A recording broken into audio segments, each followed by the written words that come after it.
जी, पूरी क्लास भरी हुई और मैं परेशान। मैंने पहले मैं समझ के गई कि कोई अपने ही होंगे, कोई जूनियर आर्टिस्ट वगैरह वहाँ बैठे होंगे। वहाँ जब गई तो वो पूरे यूनिफॉर्म्ड सारे फाइनल ईयर के स्टूडेंट्स थे। मैं तो वहाँ जाके परेशान ही हो गई कि मैं इनको क्या पढ़ाऊँगी। तो वो मैं डरते डरते गई। मैंने कहा पता नहीं कितना मेरा मजाक उड़ेगा, मगर इतना कोऑपरेट किया उन्होंने स्टूडेंट्स ने, और वो इतना मज़े का एक्सपीरियंस हुआ कि आज मैं वाकई में पढ़ाना भी शुरू हो गई यूनिवर्सिटी में। अच्छा, वेरी गुड। अरे वाह, वेरी गुड।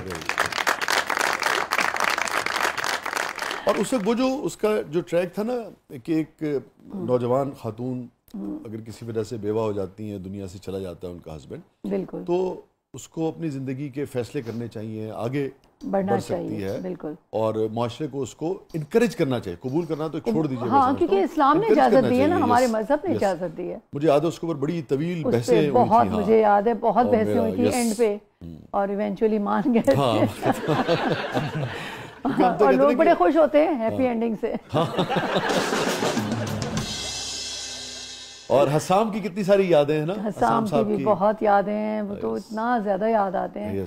छाँव भी उनके साथ था मेरा प्ले, और फिर इसमें इतना मजे का कैरेक्टर था वो मरी में हमने जाके किया था। स्नोफॉल हो रही थी। बहुत मजा आया था उसमें भी, उस शो में। मगर पुतला साहब, मैंने तो सुना है कि आप शादीशुदा हैं और आपकी बीवी बड़ी खूबसूरत है। हाँ, मैं शादीशुदा जरूर हूँ। बहुत यादगार सीन था वो। और फिर जो उसका टाइटल सॉन्ग था, क्या खूबसूरत वो गाना था कि अभी तक वो कानों में गूंजता बच्चों के साथ जो था, बच्चों के साथ, ओ पापा प्यारे पापा।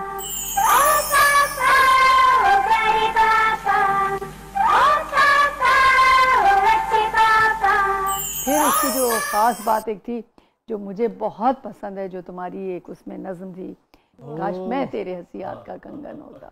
ब्यूटीफुल। आज मैं सुनूंगी। मैं जरूर आपकी खिदमत में पेश करूंगा, मगर अभी तो हम आपसे बहुत कुछ सुनना चाह रहे हैं ना। जरूर। तो अब चूंकि 35 बरस हो गए आपको तकरीबन काम करते। 40। मैंने तो खुद एहतियातन कम किया था। मैंने कहा भाई ये ना हो गया। मैं बड़ी प्राउडली एक्सेप्ट करती हूँ ये चीज़। हाँ, ठीक है, अल्हम्दुलिल्लाह। बहुत तवील है सर, 40 साल तक।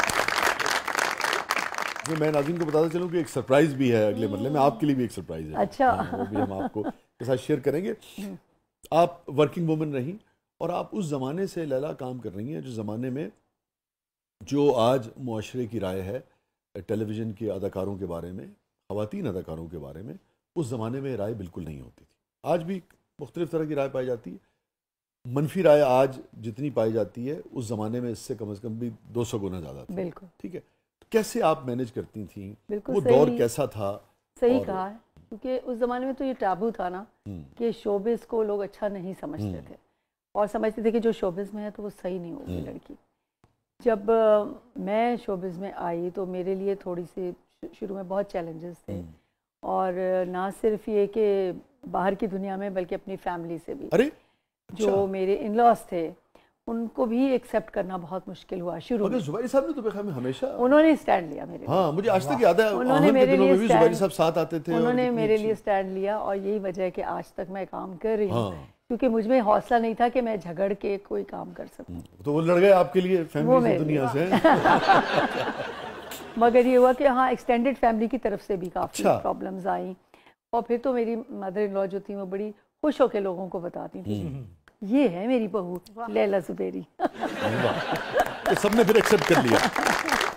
हाँ, सबने फिर एक्सेप्ट कर लिया। और बाद में मेरी जो सिस्टर इन लॉज थी वो तो हर एक को ये बताती थी कि देखो माशाल्लाह लैला ने शोबिज़ में रहते हुए भी अपने घर को, अपने बच्चों को, सब चीज़ों को अच्छी तरह से लेके चली है, और हम लोगों के साथ भी इतना अच्छा वो रखा है।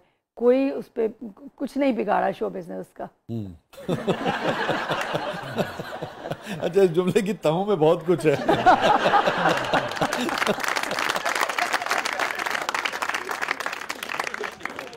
हमने तारिक साहब को बहुत खुश, आप दोनों को जिसे कहते हैं लवी डवी देखा, बहुत एहतराम के साथ, बहुत मोहब्बत के साथ, और फिर करियर को भी मैनेज करना, उसमें भी कोई किसी किस्म का डिप नहीं आया। हर अच्छी जगह अच्छी परफॉर्मेंस, जो अच्छे प्रोडक्शन हाउसेस थे उनके साथ आपने काम किया, और फिर बच्चियां आपकी बहुत, आपने उन्हें अच्छा पढ़ाया लिखाया, ग्रूम किया।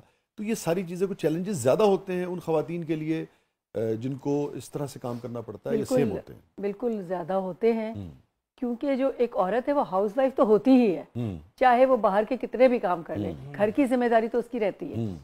तो जाहिर है वो मुझे फिर वो टाइम मैनेजमेंट करना पड़ी। टाइम मैनेजमेंट बहुत ज़रूरी होती है। जो भी ख़वातीन घर से बाहर निकलती हैं उनको अपने टाइम को मैनेज करना चाहिए, अपने प्रायोरिटीज़ सेट करनी चाहिए। जब मैंने काम शुरू किया तो मैंने अपनी प्रायोरिटीज़ सेट की। मैंने कहा कि मेरे लिए मेरा घर और मेरी फैमिली फर्स्ट प्रायोरिटी है, उसके बाद मेरा काम है। बहुत सारे घर के ऐसे काम आप समझती हैं कि वो सिर्फ औरत ही कर सकती है, या हमारे यहाँ सिर्फ औरत ही की जिम्मेदारी होती है, और जो अपने करियर पे कॉम्प्रोमाइज़ हैं वो औरत को ज़्यादा करने पड़ते हैं, मर्द नहीं करता हमारे यहाँ? बिल्कुल ऐसे ही हमारी सोसाइटी का एक वो है, समझ लें डायलेमा समझ लें, या जो तरीक़ाकार है। आपकी बात से मुझे याद है, इस सब्जेक्ट में मुझे याद है मैंने एक प्ले लिखा था, उसका नाम तुम्हें जाना इजाज़त है। दोनों CSP ऑफिसर्स होते हैं और एक की जब पोस्टिंग आती है तो वो कहता है कि तुम जॉब छोड़ दो। तो कहती है मैं क्यों छोड़ दूँ, तुम भी तो छोड़ सकते हो। हाँ बिल्कुल होता है ऐसा, हमारे यहाँ एक्सपेक्ट यही किया जाता है, क्योंकि हमारे ये समझा जाता है कि जो मर्द है he is the bread earner, वो ही है जो कमाने वाला है। तो औरत जो है उसका तो बस ऐसे ही है काम, कर रही है तो कर रही है, नहीं कर रही तो ठीक है, कोई बात नहीं, घर बैठेगी, घर देखेगी, घरदारी करेगी, बच्चे पालेगी। तो ये औरत से एक्सपेक्ट किया जाता है। इस वजह से शायद हमारे यहाँ माशरे में इसी तरह होता है। बाहर आप देख लें, बाहर के मुल्कों में तो सब बराबर का होता है, क्योंकि उसके करियर की भी तो एक अहमियत है ना। हाँ। उसने भी तो एफर्ट डाली है, उसने भी उसमें वक्त दिया है। बिल्कुल। और उसकी भी एक अपनी शनाख्त है, उसकी वो दुनिया भी है जिसमें उसे सर्वाइव करना है। और उस दुनिया में अगर वो पीछे आ जाएगी तो उसके अंदर भी तो टूट फूट होगी ना, कि यार मैंने एक काम में इतनी मेहनत की और अब मैं दूसरे लोगों से आगे निकल गए बिला वजह। हाँ, यही होता है। वाकई बेचारी हमारी औरत सफ़र करती है इस लिहाज से कि उसको यही समझा जाता है कि उसका काम तो इतना इम्पोर्टेंट नहीं है। घर की वजह से करियर में औरत बहुत कुछ छोड़ती है, ये गुफ्तगू हो रही है इस वक्त। हाँ। मर्द कितना कुछ छोड़ता है आपको लगता है? मर्द नहीं छोड़ता।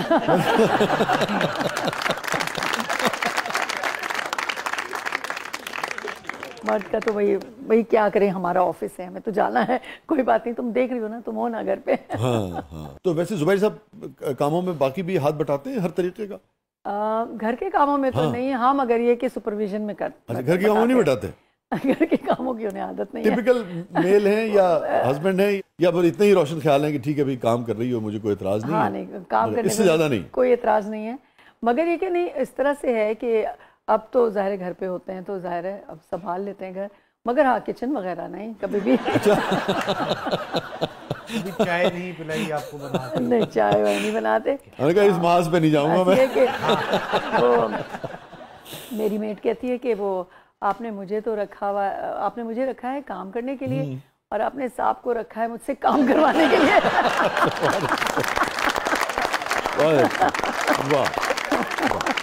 स्टे विद अस नाज़रीन, कहीं नहीं जाइएगा। अगले मरले में मैंने आपसे कहा था एक सरप्राइज भी है आपके लिए भी, लैला साहिबा के लिए भी, चूंकि इनके इल्म में बिल्कुल नहीं था ना है कि अगले मरले में क्या होने जा रहा है। हमारे साथ मौजूद है one and only Laila Zubairi साहिबा, आप देख रहे हैं ज़बरदस्त। तो जाएंगे अगले मरले में आपके लिए।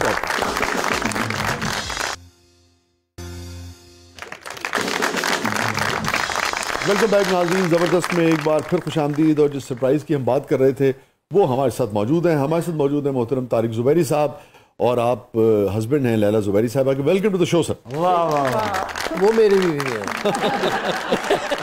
अच्छा, आपको पता है मैंने ये क्यों कहा? मैंने कहा इसलिए कि मुआशरे को सिर्फ ये आदत है कि भाई ये मिस्टर हैं और ये इनकी मिसेज है, उस मिसेज का नाम तक नहीं लोग बताते प्रोग्राम के आखिर। मजे की बात है कि कभी कभी हमें इनविटेशन कार्ड आता है, हाँ। उसमें लिखा होता है mister and missus Laila Zubairi.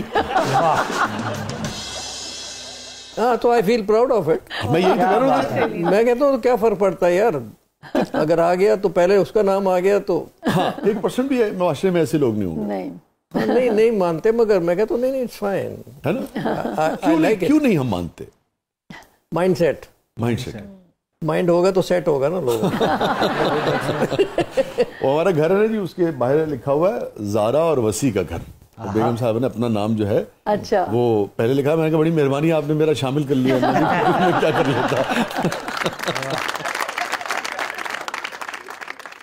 इसमें कई मेरे साथ वाक़े होते रहते हैं। मैं एक दफ़ा फार्म हाउस बना रहा था, तो मैं कोई सरिया वगैरह और कोई ब्रिक्स खरीदने गया, तो अब मैं उसे समझा रहा था कि तुमने किधर जाना है, कि इधर से मुड़ना है, इधर से मुड़ना है, फिर फलां टर्न आएगा, फिर पहाड़ी आएगी, ऊपर चलो।